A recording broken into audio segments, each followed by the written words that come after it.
এটা হচ্ছে অর্জুন গাছের ছাল। অর্জুন গাছের ছাল এতে শরীরের যত প্রকার রোগ থাকুক না কেন তা ঠিক হয়ে যাবে। খাবার নিয়ম আছে কিছু কিছু, আমি দেখাবো, আপনারা দেখবেন।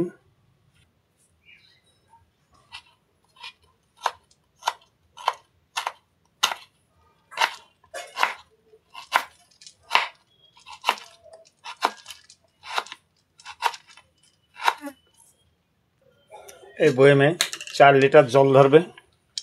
আমি 2 লিটার দিছি আর 2 লিটার দেবো। এই 4 লিটার জলের ভিতরে ছাল এরকম কুচোয়ে ভিজাতে হবে, ভিজিয়ে রাখতে হবে। 3 দিন ভিজিয়ে রাখতে হবে। 3 দিন ভিজিয়ে রাখার পরে ছালটা সহকারে জলটা জ্বালাতে হবে। জ্বালালি পর ওটা নামায়ে সেঁকতে হবে। সেঁকে 2 লিটার জল থাকবে। 4 লিটার জল ভিজিয়ে রেখে 3 দিন ভিজিয়ে রেখে পরে 3 দিন পর জ্বালায়ে 2 লিটার জল রাখতে হবে। এতে হার্টের যত প্রকার রোগ আছে না কেন হার্টের রোগ সারবে এবং মেহ রোগ, ধাতু রোগ, লিভারের সমস্যা, যাদের খিদে নেই খিদে বাড়বে, যারা নেশাগ্রস্ত তাদের লিভার ভালো হবে।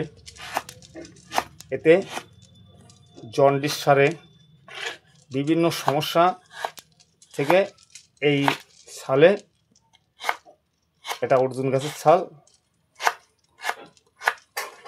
এতে সারবে।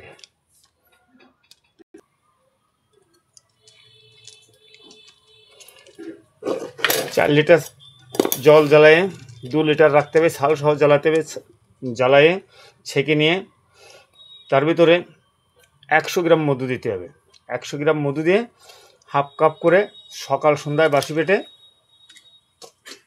সকাল রাত্রি খালি পেটে, সকালবেলা, রাত্রি খাবার 1 ঘন্টা পরে খাতে হবে। খালি পরে যাদের ধাতুর রোগ, লিভারের রোগ, ফুসফুসের রোগ তারা ভালো হয়ে যাবে। আর যাদের ইউরিক অ্যাসিড আছে তাদের মধু না দিয়ে প্লেন 3 দিন ভিজে রেখে